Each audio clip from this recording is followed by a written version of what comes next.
Hi friends, welcome to தாளிக்கும் ஓசை.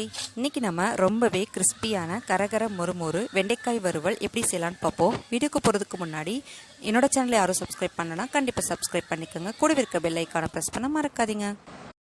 ஒரு 400 கிராம் அளவில் வெண்டைக்காயை எடுத்துக்கிட்டு நல்லா இதை அலசிட்டு துணியால் தொடச்சிட்டு உலர விட்டுருங்க. இப்போ இதை எப்படி கட் பண்ணணும்னு நான் சொல்கிறேன்.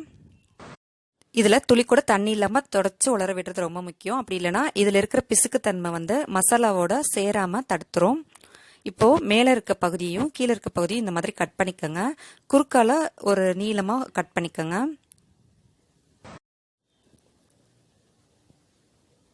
இப்படி நீளமாக கட் பண்ணதுக்கப்புறமா அதில் இருக்க பாதி பகுதியை திரும்பி இன்னொரு ஹாஃபாக நம்ம அதை கட் பண்ணிக்கலாம் நீளமாக.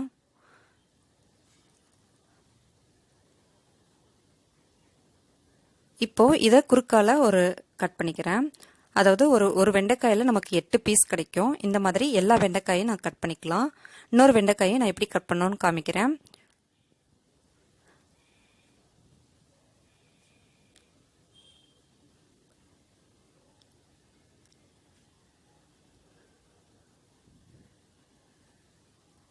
இதே போலவே எல்லா வெண்டைக்காயும் நான் கட் பண்ணிவிட்டு எப்படி இருக்குன்னு பாருங்கள்.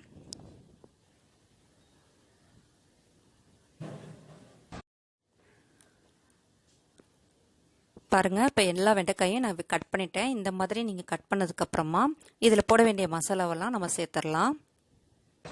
இதில் கடலை மாவு 3 டேபிள் ஸ்பூன் அளவுக்கு நான் சேர்த்துக்கிறேன்.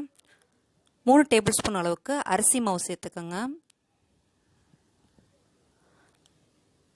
அப்புறம் காரத்துக்காக 2 டேபிள் ஸ்பூன் அளவுக்கு சிவப்பு மிளகாய் தூள் சேர்த்துக்கோங்க. 1/2 ஸ்பூன் அளவுக்கு சோம்புத்தூள் இதில் சேர்த்துக்கலாம். அப்புறமா கொஞ்சம் ஒரு 1/4 டீஸ்பூன் அளவுக்கு நம்ம மிளகுத்தூளும் சேர்த்துக்கலாம். உப்பு 1 டீஸ்பூன் அளவுக்கு சேர்த்துக்கோங்க. மஞ்சள் தூள் ஒரு 1/4 டீஸ்பூன் அளவுக்கு சேர்த்துக்கோங்க. அவ்வளோதான். இப்போ இதை நல்லா இந்த மாதிரி குலுக்கி எல்லா இடத்துலையும் படுற மாதிரி மசாலாவை கலந்து விடுங்க. இதில் கொஞ்சமாக தண்ணியை தெளித்து விடுங்க. தெளித்து விட்டதுக்கப்புறமா இந்த மாதிரி குலுக்கி விடுங்க. இதே போல் நமக்கு எல்லா இடத்துலையும் நமக்கு மசாலா கோட் ஆகிற அளவுக்கு நம்ம மிக்ஸ் பண்ணிக்கலாம். ரொம்ப தண்ணி சேர்த்துடக்கூடாது. அளவாக சேர்த்து இந்த மாதிரி குலுக்கி விட்டு எல்லா இடத்துலையும் மசாலா கோட் ஆகிற மாதிரி நம்ம மிக்ஸ் பண்ணி எடுத்துக்கலாம்.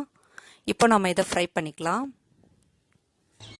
ஒரு கடாயில் தேவையான அளவு கடலை எண்ணெய் ஊற்றிக்கோங்க. எண்ணெய் நல்லா காஞ்சதுக்கப்புறமா நம்ம கலந்து வச்ச வெண்டைக்காய் மசாலாவை இந்த மாதிரி உதிர்த்து விடுங்க.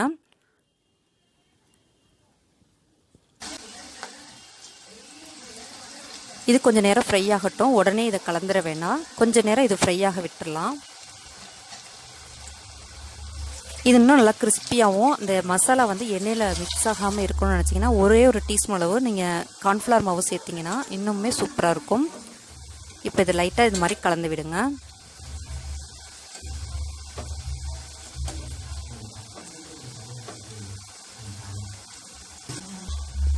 பாருங்கள், இப்போது வெண்டைக்காய் நமக்கு கிறிஸ்பியாக சூப்பராக நமக்கு ரெடி ஆயிடுச்சு.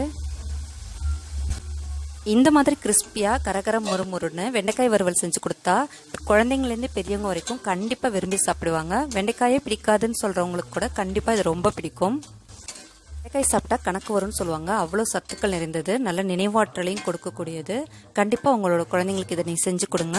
இந்த வீடியோ உங்களுக்கு பிடிச்சிருந்ததுன்னா லைக் பண்ணுங்கள், ஷேர் பண்ணுங்கள், கமெண்ட் பண்ணுங்கள். இது வரைக்கும் என்னோட சேனலை யாரும் சப்ஸ்கிரைப் பண்ணலன்னா கண்டிப்பாக சப்ஸ்கிரைப் பண்ணிக்கோங்க. கூடவே இருக்க பெல் ஐக்கானையும் ப்ரெஸ் பண்ண மறக்காதீங்க. தேங்க்ஸ் ஃபார் வாட்சிங்.